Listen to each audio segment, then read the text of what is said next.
বেলুনওয়ালা, balloon balloon নিয়ে যান। Balloon balloon নেবে নাকি বাবা? বেলুন নিয়ে যাও। নেবে বেলুন?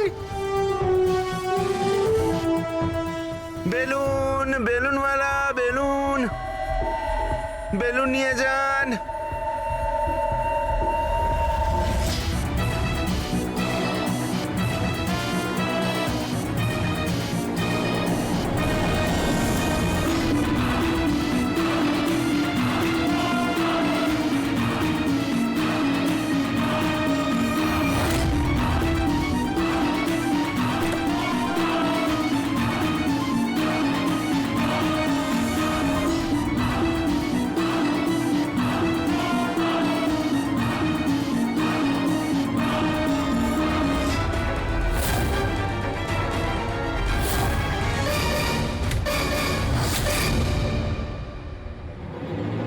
স্যার স্যার একজন অন্ধ বিল্ডিং এর দিকে আসছে।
এতগুলো লোক? হ্যাঁ তাই তো। স্যার, এতজন অন্ধ একসাথে? আমরা তো একজন ভেবেছিলাম, এখানে তো 8-10 জন বেরিয়ে গেছে। মনে হচ্ছে এটা ওদের চাল। আপনারা যাবেন কোথায়? এক মিনিট সবাই একসঙ্গে এখানে কি করে এলেন? আরে কি করছেন এখানে আপনারা? আরে সবাই একসঙ্গে কি হয়েছেটা কি? হ্যাঁ কি হয়েছে? এখানে চোখের ফ্রি চেকআপের ব্যবস্থা করা হয়েছে। সম্পদ বলল, মানে ওই আমাদের এখানে ডেকে এনেছে। দেখুন এখানে কোনো ক্যাম্প হচ্ছে না।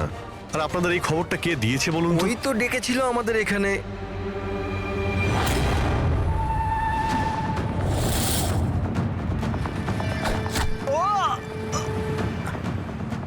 পঙ্কজ পঙ্কজ পঙ্কজ, পঙ্কজ! আরে ওই তো ধরো ওকে। চল পঙ্কজ!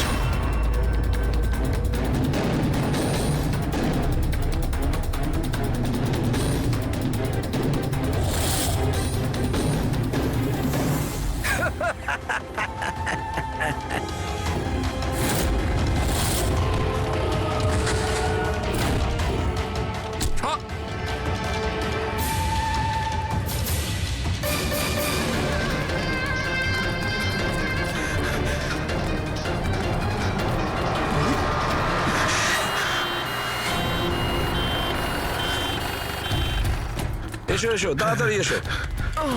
পঙ্কজ, তোর কিচ্ছু হবে না। কিচ্ছু হবে না। পঙ্কজ একে অ্যাম্বুলেন্সে নিয়ে যাও।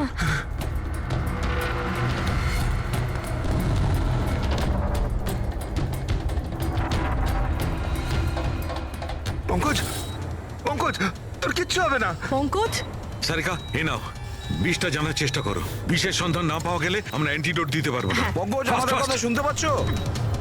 পঙ্কজ, শুনতে পাচ্ছে না। ওকে ঘুমোতে দিও না। আয়ুষ, আমাদের কাছে অ্যান্টিডোজটা আছে, না হলে ওকে আমাদের হসপিটালে নিয়ে যেতে হবে। অ্যান্ড আই এম শিওর এই বিষটা আগের বিষটার থেকে অনেক বেশি সাংঘাতিক। সারিকা একটা কাজ করো, ন্যাশনাল বায়ো সেন্টারকে ফোন করো আর ফোনটা আমায় দাও।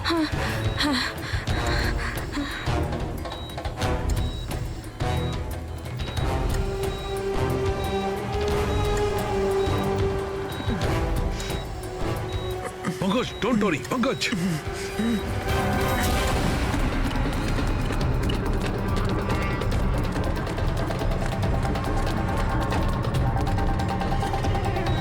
স্যার ও মাই গড, এটা হতে পারে না। বস, ওর তো বিষটাই পাল্টে দিয়েছে। কিন্তু স্যার আমাদের কাছে এতগুলো অ্যান্টিডোটস আছে, একটা তো অন্তত কাজ করবে। কোনো কাজ করবে না বস, এটা গাছের বিষই নয়, ও বিষটা পাল্টে দিয়েছে। এবার কি হবে সালুকে? কিছু একটা করো। পঙ্কজ পঙ্কজ কিপ ব্রিদিং, সব ঠিক হয়ে যাবে। হ্যাঁ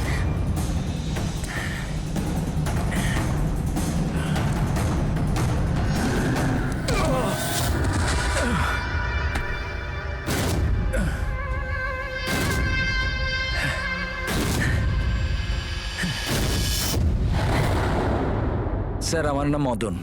এসব তুমি করেছো? কেন আমার পেছনে পড়ে আছো? আমি যেটা করেছি ঠিক করেছি। তুমি বলছো এগুলো করে ঠিক করেছো? আমি শুধু খারাপ লোকেদের শাস্তি দিয়েছি। যারা নিজেদের বাবা মায়ের খেয়াল রাখে না, তাদের বেঁচে থাকার কোনো অধিকার নেই। যখন আমার মায়ের মৃত্যু হয়েছিল, আমার দুনিয়া শেষ হয়ে গেছিল। ওই সময় তখন থেকেই আমি এই সংহতি বৃদ্ধাশ্রমে শুরু করেছি। স্যার, ওখানে যত বয়স্ক বাবা মা আসেন না, সব তাদের সন্তানের কাছে অত্যাচারিত। এটা দেখে আমার মাথায় রক্ত উঠে যায়। আমি সেই সময় সিদ্ধান্ত নিই যে এই সবগুলোকে আমি শাস্তি দেব। সেই জন্য এদের মেরে দিই। আমি কি ভুল করেছি? আমি কিছু করুন স্যার, কিছু করুন স্যার। কিচ্ছু করতে পারবো না যতক্ষণ না ওই বিষটা কম্পোজিশন জানতে পারছি। ফ্রেডি, আমরা কিচ্ছু করতে পারবো না। যদি ভুল অ্যান্টিডোট দেওয়া হয় তাহলে আরো বেশি ক্ষতি হবে ভাই। স্যার, স্যার পঙ্কজের অবস্থা তো খারাপ হচ্ছে আরো। স্যার পালস পড়ে যাচ্ছে, হসপিটাল নিয়ে যেতে হবে। হসপিটালে স্যার কিচ্ছু হবে না, আমাদের হাতে অত সময় নেই টেস্ট করার মতো। যতক্ষণ না এই বিষটার অ্যান্টিডোট পাচ্ছি। পঙ্কজ হ্যালো, হ্যাঁ স্যার, হ্যাঁ স্যার, ধরা পড়েছে স্যার। খুনি মদন। হ্যাঁ, বিষ। হ্যাঁ, আমি জানছি স্যার। কখনো জানতে পারবে না তোমরা, কখনো জানতে পারবে না তোমরা। ওরা শাস্তি পাবে, ওরা শাস্তি পাবে। ও নো! মদন, মদন, মদন, তাড়াতাড়ি অ্যাম্বুলেন্স ডাকো, তাড়াতাড়ি।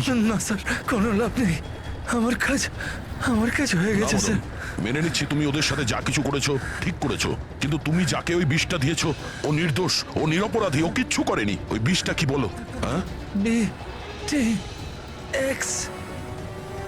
স্যার, ওই বিষটার নাম BTX স্যার। সালুকে ওই বিষের নাম হলো BTX। ঠিক আছে, পঙ্কজ, কিছু হবে না। নার্ভাস হয়েও না। কিছু হবে না। দেখো, কিছু হবে না। ওকে চোখ বুঝতে দেবে না। মদন, ব্যাস হয়ে গেছে, হয়ে গেছে। You will be alright. আর পঙ্কজের কিচ্ছু হবে না, কিচ্ছু হবে না। Welcome my boy. ভয় পেও না, কোনো ক্ষতি হবে না তোমার। তুমি মানুষ হিসেবে সত্যি ভালো ছিলে, কিন্তু যা করেছো তা খুবই খারাপ। এই তো চলে গেল অভিজিৎ, কিন্তু যাই হোক, এর ওই বৃদ্ধাশ্রমটাকে বন্ধ হতে দেব না।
এবার এই আগুনে অনেক মানুষ জ্বলবে।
দেখে যেতে পারিস না?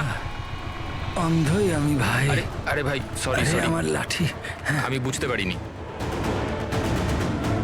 আপনার এইভাবে বাইরে বেরোনো উচিত নয়, আপনার আঘাত লেগে যেতে পারে তো। ক্ষমা করবেন, আমায় আর একটু সচেতন হতে হবে। ঠিক আছে ঠিক আছে, সাবধানে যাবেন। আগে আগে। আপনি যেতে পারবেন না, আমি ছেড়ে দিয়ে আসবো। না না, আমি চলে যাব। ঠিক আছে। Thank you.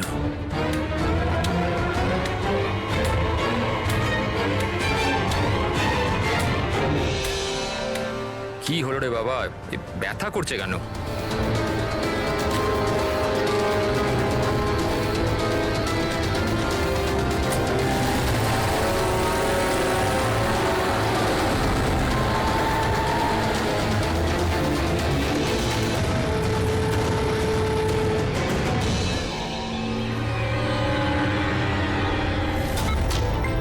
কিছু হবে না, কিছু হবে না তোমার। তুমি তুমি তুমি স্থির থাকো। পা ধরো, পা ধরো। Doctor, injection fast, quick. Doctor, injection দাও তাড়াতাড়ি।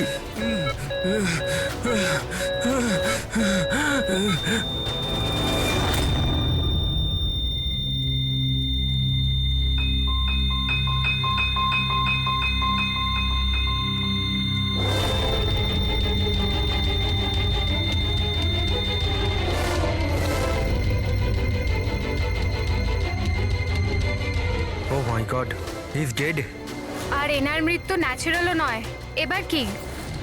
আমি জানি প্রিয়া, ইটস এ মার্ডার। আমি ডক্টর সালুখেকে এই কেসের ব্যাপারে সব কিছু বলে দিয়েছিলাম।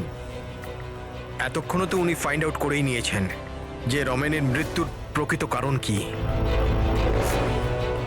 বিষ? রমনের মৃত্যু বিষক্রিয়ায় হয়েছে? হ্যাঁ বস, খুব মারাত্মক বিষ। প্রথমে এটা মানুষের মস্তিষ্কে প্রভাব বিস্তার করে। প্রথমে ডিলেরিয়াম, ফটোফোবিয়া, অ্যামিনেশন। তারপরে ওই বিষটা অন্য অঙ্গ প্রত্যঙ্গে প্রভাব বিস্তার করে। বাকি অঙ্গ প্রত্যঙ্গ ধীরে ধীরে কাজ করা বন্ধ করে দেয় আর মানুষের মৃত্যু হয়। ডক্টর সালুখে, এটার কোনো অ্যান্টিডোট হবে নিশ্চয়ই? সব বিষেরই অ্যান্টিডোট হয় ফ্রেডি, কিন্তু সেই জন্যে আমাদের ওই বিষের ব্যাপারে সবকিছু জানা প্রয়োজন।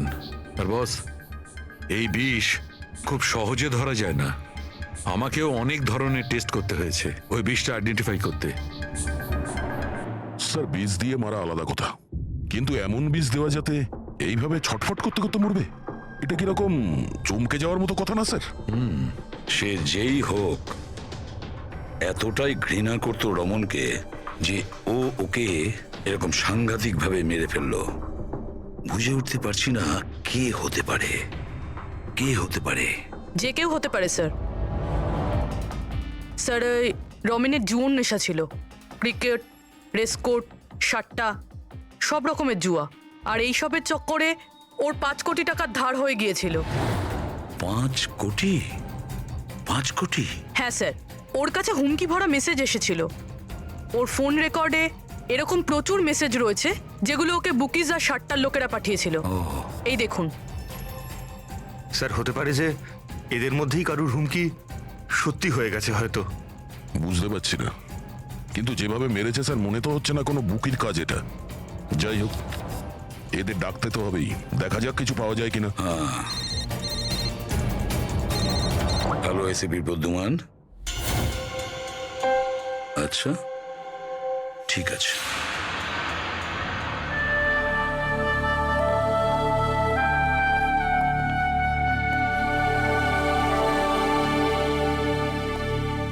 আপনি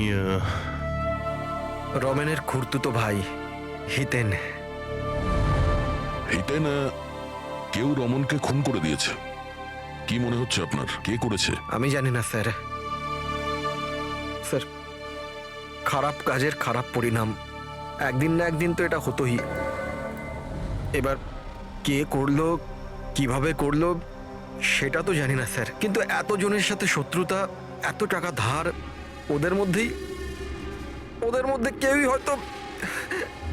স্যার, আচ্ছা, আপনি ছাড়া পরিবারে আর এর কে কে আছে? মা আছে ওর, কিন্তু এখন উনি কোথায় আছেন সেটা আমি জানি না। আচ্ছা ঠিক আছে, আমাদের ইনভেস্টিগেশন এখনো চলছে, তো বডিটা এখন আমাদের কাছেই থাকবে। আপনি আপনার নাম্বারটা ওখানে লিখিয়ে দিয়ে যান, প্রয়োজন পড়লে আপনাকে কল করে নেব। ঠিক আছে স্যার। Thank you.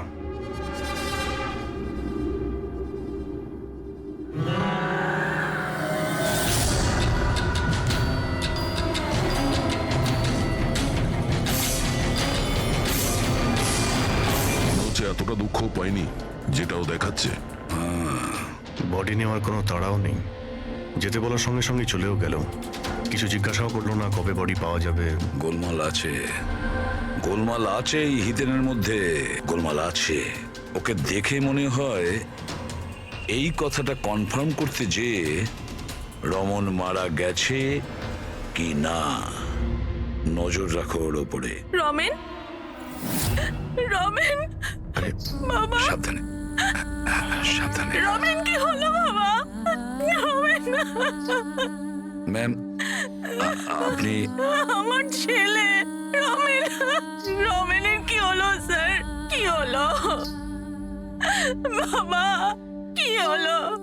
আমি তো তোর অপেক্ষায় ছিলাম যে তুই আসবি আর আমাকে বাড়ি নিয়ে যাবি, কিন্তু তুই এত দূরে চলে গেলি বাবা। আপনি আপনার ছেলে রমনের সাথে থাকতেন না? আগে না স্যার, আপনি স্যার আমার নাম মদন। ভগবান, আমাকে কেন রেখে দিলে? আমাকেও তো নিয়ে নিতে পারতে। মা নিজেকে সামলাও, আর কত কাঁদবে এই মূর্খটার জন্যে? ও নিজের কর্মের ফল পেয়েছে। না বাবা, এরম বলো না। ও যেমনই ছিল, ছেলে তো ছিল আমার। কেন, কি এমন করেছিল ও ওনার সাথে? উনি ওনাকে বাড়ির বাইরে বার করে দিয়েছিলেন, রাস্তায় একা একা ছেড়ে দিয়েছিলেন। কি কারণে? বলেছিল মা অনেক দেনা হয়ে গেছে, বাড়ি বিক্রি করতে হবে, আর আমার খরচ চালানোর মতনও ক্ষমতা ছিল না, এই জন্য আমাকে ছেড়ে দিয়েছিল। আর তারপর কি করতাম স্যার? ঠিক করে দেখতেও পাই না, কোথায় যেতাম আমি? ওই জন্য পড়ে রইলাম ফুটপাতে, ক্ষুধার্ত, তৃষ্ণার্ত, সহায়হীন হয়ে। হয়তো ভগবানের দয়া হয়ে গেছিল, তাই সে দেবদূত পাঠিয়ে দিয়েছিল। তার চেহারা তো দেখতে পাইনি আমি, কিন্তু সে আমায় তার সাথে যেতে বলেছিল, আর আমি তার সাথে চলে গেলাম। একটা ভালো মানুষ আমাকে এর কাছে নিয়ে গেছিল। স্যার, অ্যাকচুয়ালি আমার একটা সংস্থা আছে, সংহতি বৃদ্ধাশ্রম। আমরা ওখানে চেষ্টা করি যে এই ধরনের বয়স্কদের বাড়ির মতো ভালোবাসার সম্মান দেওয়া যায়। ওনাকে আমি বৃদ্ধাশ্রমের গেটে পেয়েছিলাম একটা চিঠি হাতে, যাতে লেখা ছিল ওনার যত্ন নেওয়ার কথা। আর ওই দিন থেকেই সংহতি বৃদ্ধাশ্রম ওনার বাড়ি হয়ে গেছে। আজ সকালে ল্যান্ডলাইনে ফোন এলো যে ওনার ছেলের মৃত্যু হয়ে গেছে। ব্যাস, উনি তখন থেকেই কাঁদছেন। আসলে মা তো। আমি আপনাদের কাছে অনুরোধ করছি, এর হত্যাকারীকে ছাড়বেন না স্যার, অবশ্যই শাস্তি দেবেন স্যার, অবশ্যই শাস্তি দেবেন। দেখুন ম্যাম, আমি আপনাকে কথা দিচ্ছি, আমরা রমনের খুনিকে ছাড়বো না, তাকে কঠোর থেকে কঠোরতম শাস্তি দেব। আপনি প্লিজ এই ব্যাপারে ভাববেন না। আপনি নিজেকে সামলে নিন। মদন, তুমি ওনার খেয়াল রেখো। আরো একটা কথা, কোনো কিছুর দরকার যদি আপনাদের পড়ে, তাহলে নিশ্চয়ই আমাদের জানাবেন। দারুণ ব্যাপার। সারিকা, হসপিটালের ডক্টরের রিপোর্ট অনুসারে এর হাঁটুতে যে চিহ্নটা পাওয়া গেছে, এটা হয় কোনো অ্যালার্জির, আর নয়তো কোনো বিষাক্ত ধরনের পোকামাকড়ের দংশনের চিহ্ন।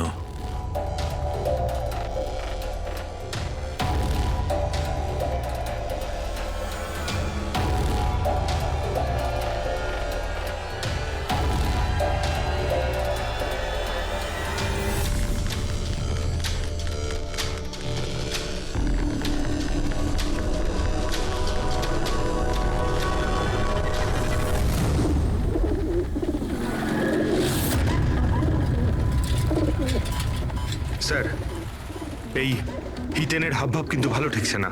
এমন এমন সব লোকজনের সঙ্গে ওর পরিচয় আছে যে ওকে সন্দেহ করাটা স্বাভাবিক। আরও একটা কথা স্যার, কয়েকদিন আগে এই রামানকে বাড়ি থেকে বের করে দিয়েছিল, আর এখন রামানের মৃত্যুর পর ও ওর প্রপার্টিতে কবজা করার। মিনিট, এদিকে আসবেন প্লিজ। স্যার, আমি ও স্কিনে না কিছু অদ্ভুত জিনিস দেখছি।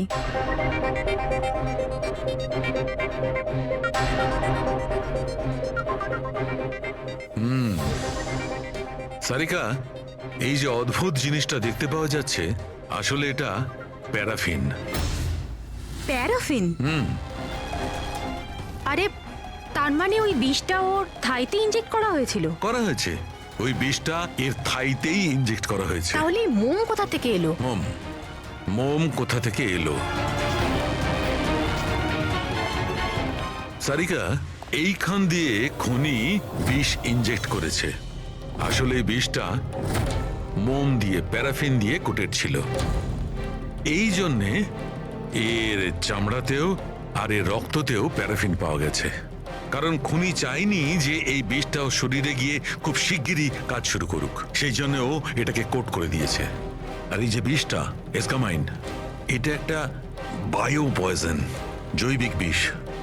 খুনি সেটা মোম দিয়ে কোট করেছে, এর শরীরে ইনজেক্ট করেছে, আর তারপর মোমটা এর শরীরের উত্তাপে গলতে শুরু করে দিয়েছে, আর বিষটা এর শরীরের মধ্যে গিয়ে নিজের কাজ শুরু করে দিয়েছে। তার মানে এই বিষটা কোনো লিকুইড ফর্মে নয়, বরং প্যালেট মানে ছোট গুলির আকারে এর শরীরে প্রবেশ করানো হয়েছিল। এক্স্যাক্টলি।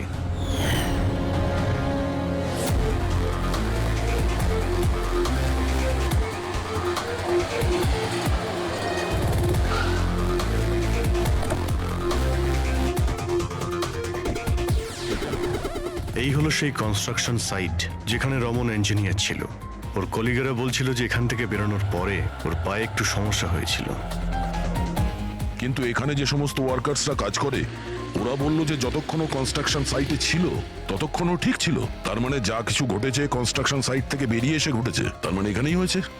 এখানে তো আশপাশটা খুঁজে দেখি যদি কেউ কিছু দেখে থাকে। স্যার আপনারা যান, আমি একটু চা খেয়ে আসছি। মানে ওই চাওয়ালাকে জিজ্ঞেস করে আসছি যে কিছু দেখেছে কিনা। অভিজিৎ, এই বাচ্চাটা কনস্ট্রাকশন সাইটের সামনে কাগজ বেচছে, ওকে কিছু জিজ্ঞাসা করি।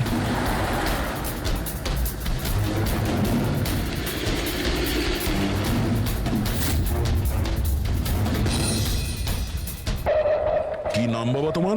চুটকি। ছুটকি। আচ্ছা তুমি এটা দেখো তো, এটা এই ছবিটা ভালো করে দেখো, দেখো তো তুমি একে চিনতে পারছো কিনা। হ্যাঁ, এই লোকটা তো আমার কাছ থেকে খবর কাগজ কিন্তু 3 দিন ধরে আসছে না। তাহলে 3 দিন আগে তুমি এই আঙ্কেলকে এখানে দেখেছিলে? হ্যাঁ, একটা লোকের সঙ্গে ধাক্কা খেয়েছিল, ওনার চোটও লেগেছিল। ওই লোকটা কেমন অদ্ভুত ছিল। অদ্ভুত? অদ্ভুত মানে? আবে অন্ধ নাকি, দেখে যেতে পারিস না? অন্ধ হয়ে আমি ভাই।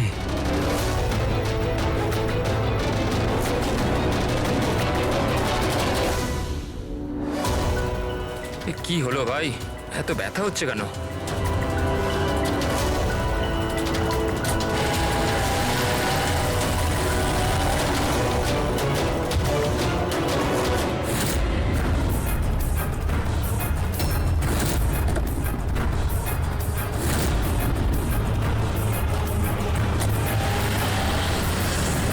তার মানে ও অন্ধ ছিল না, ওই হামলা করেছিল রমনের ওপর।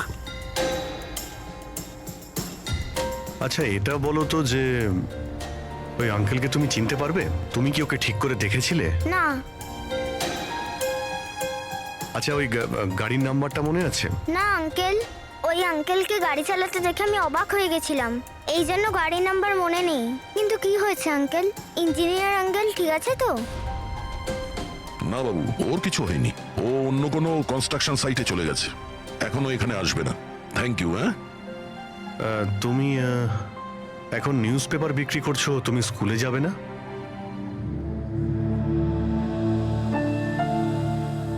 কি ব্যাপার? হ্যাঁ, স্কুল তো যাওয়া উচিত। আর তুমি তো খুবই ইন্টেলিজেন্ট মেয়ে, অ্যাকচুয়ালি প্রত্যেক বাচ্চারই স্কুলে যাওয়া উচিত, আর তোমারও যাওয়া উচিত। কিন্তু স্কুল যাওয়ার জন্য অনেক টাকা দরকার না আঙ্কেল? আমার কাছে টাকা নেই। বাবু, যদি তোমার পয়সা দিতে না হয় তাহলে তুমি স্কুলে যাবে? হ্যাঁ আঙ্কেল, আমি নিশ্চয়ই যাব, আমার পড়তে খুব ভালো লাগে।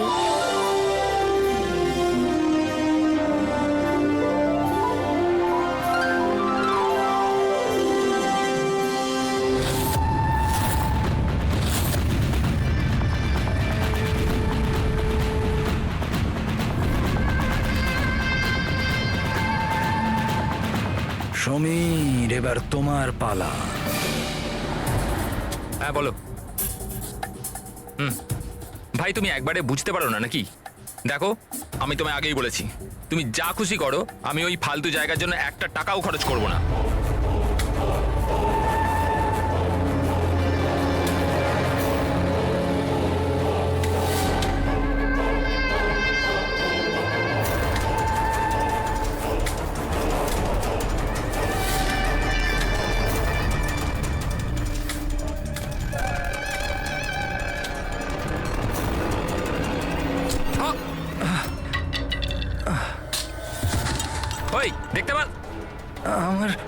লাঠি।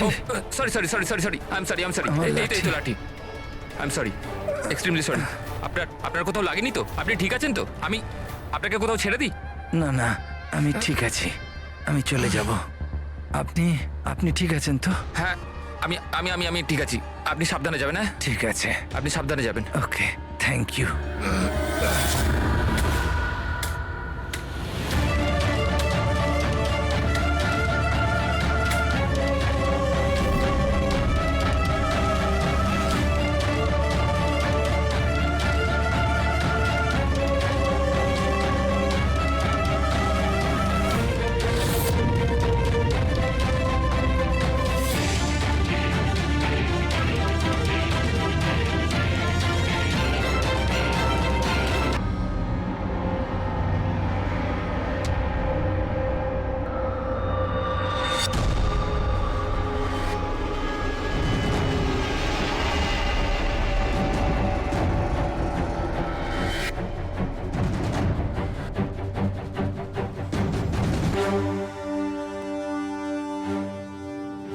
হ্যাঁ শাহরুখে, কি জানতে পারলে?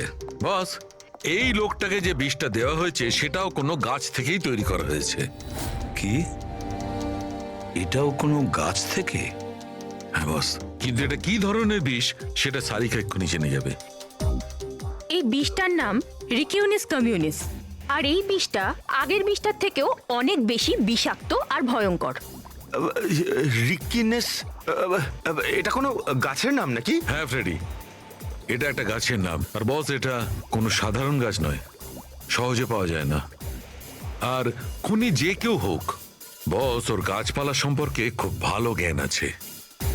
হ্যাঁ হ্যাঁ, সেটাই তো হওয়ার কথা এই গাছের ব্যাপারে। তাই তো। কিন্তু স্যার, এই খুনটার কারণ কি হতে পারে? আমরা তো রামানের খুনের কারণ জানি না, সমীরেরও না, আর দূর দূর পর্যন্ত এদের নিজেদের মধ্যে কোনো সম্পর্কও ছিল না। স্যার, সমীর আর রমনের মধ্যে একটা জিনিস তো খুবই কমন। কি? মাই গড, তাহলে এটাই সেই সূত্র যেটা সমীর আর রমনকে যুক্ত করে? তাহলে কি দুজনে একই ভুল করেছে? হ্যাঁ স্যার, রমনের মতো সমীরও তার বুড়ো ক্যান্সার আক্রান্ত বাবাকে বাড়ি থেকে বের করে দিয়েছিল। ওদের ব্যাপারে জিজ্ঞাসাবাদ করতে গিয়ে আমাদের এমন একজনের সঙ্গে আলাপ হয়, যিনি সমীরের বাবাকে খুঁজতে সাহায্য করলেন আর এই কেসটার একটা দিকও খুলে দিলেন। সে কে?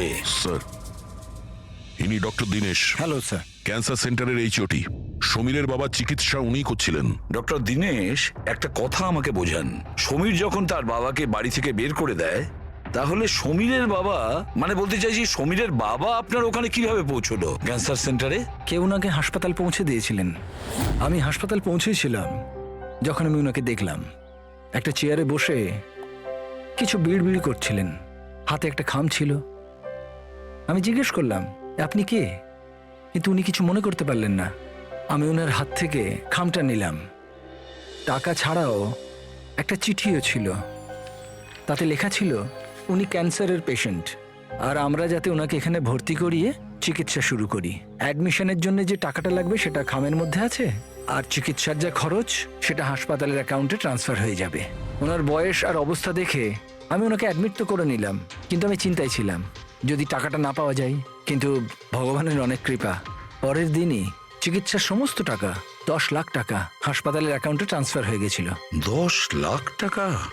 কে কি ট্রান্সফার করেছে? স্যার 100% খুনি করেছে। স্যার, ব্যাংক ডিটেলস থেকে জানতে পারবো? জানতে পারা গেছে অ্যাকচুয়ালি টাকাটা সমীরের ওয়াইফ রত্না দিয়েছিল। এইসব আমার ভুল স্যার। আমার জন্য সমীরের প্রাণ চলে গেল। আমি ওকে বলেছিলাম বাবার দেখাশোনার জন্য খুব প্রবলেম হচ্ছিল, আর সব সম্পত্তি আর সব আমাদের নামে হয়ে গিয়েছিল। তাই আমি সমীরকে বলে বাবাকে বাড়ি থেকে বের করে দিয়েছি। লজ্জা হয় না তোমার? সমীরের বাবা তোমারও বাবার মতনই, তাকেই বাড়ি থেকে বের করে দিলে। তাহলে এসব করার পরেও ওনার ট্রিটমেন্টের জন্য 10 লাখ টাকা কেন দিলেন? আমাকে কেউ হুমকি দিয়েছিল স্যার, যে বাবার চিকিৎসার জন্য 10 লাখ টাকা না দিলে ও সমীরকে আর আমাকে মেরে দেবে। স্যার, আমি ওনাদের 10 লাখ টাকা দিয়ে দিয়েছি, তাও ওরা সমীরকে মেরে ফেললো। আর আর এখনো বলেছে যে প্রতি মাসে বাবার চিকিৎসার জন্য 50,000 টাকা না দিলে ও আমাকেও মেরে ফেলবে। কারোর উপর সন্দেহ আছে তোমার? না। ওর ব্যাপারে কিছু মনে আছে? ওর গলার স্বর, কথা বলার ধরন? কিচ্ছু মনে নেই স্যার, প্লিজ আমাকে বাঁচিয়ে নিন স্যার, আমি মরতে চাই না স্যার, আমি বাবাকে বাড়ি নিয়ে আসবো। আমি এখন থেকে ওনার সব সময় দেখা শুরু করব, ওনার কোনো কষ্ট হবে না স্যার, প্লিজ আমাকে বাঁচিয়ে পাবেন নিন না। Sir, please. আপনার কিচ্ছু হতে দেব না, কেমন?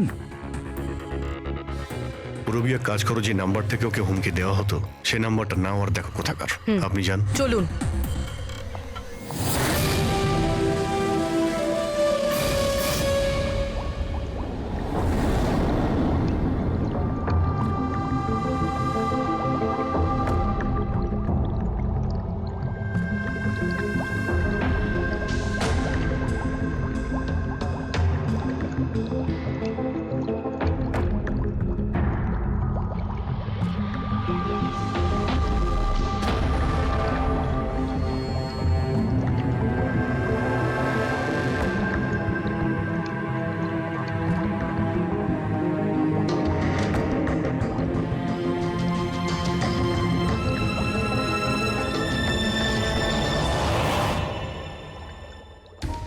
স্যার, আমরা এতগুলো অ্যান্টিডোটস বানিয়েছি, কিন্তু এটার কি নিশ্চয়তা আছে যে খুনি এর মধ্যেই কোনো একটা বিষ ব্যবহার করবে?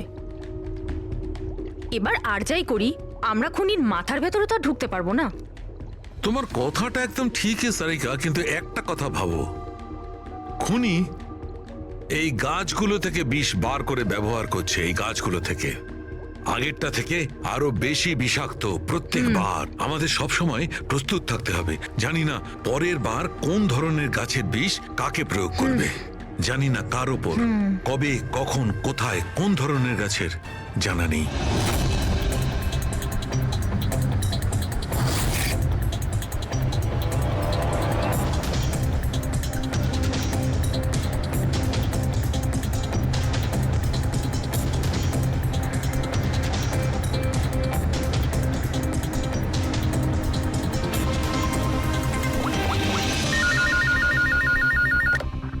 হ্যালো।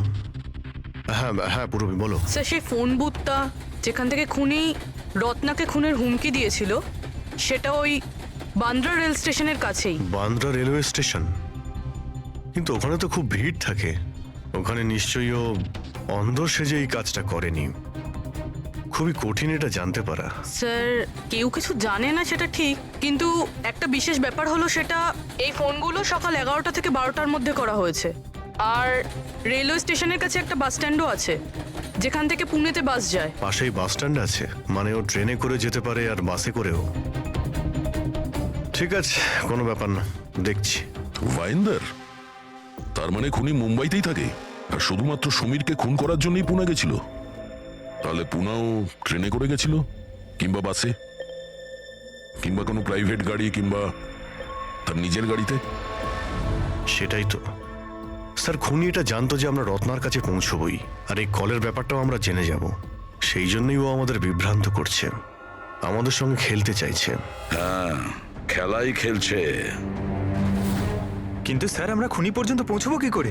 আমাদের কাছে তো ওর বিরুদ্ধে কোনো ইনফরমেশনই নেই, আর আমরা এটাও জানি না যে ওর পরবর্তী শিকার কে হবে।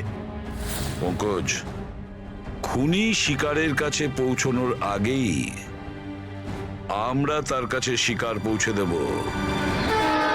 এই ঘটনাটা আজ সকাল 10টার মুম্বাইয়ের গোরেগাঁও রেলওয়ে স্টেশনেতে একজন বয়স্ক মানুষ ট্রেনের সামনে এসে আত্মহত্যা করার চেষ্টা করছিলেন। আশপাশের লোকেরা ওনাকে বাঁচিয়ে নিয়েছেন। আসুন জেনে নেওয়া যাক কি কারণ ছিল যেটা একটা বয়স্ক মানুষকে এটা করতে বাধ্য করছিল।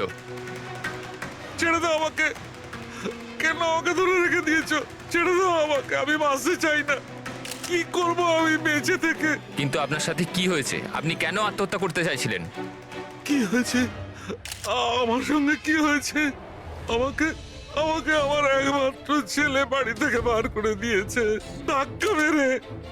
আমি আমার ছেলেকে এত আদর যত্নে বড় করলাম, আর ও আমাকে ধাক্কা মেরে বাড়ি থেকে বার করে দিল।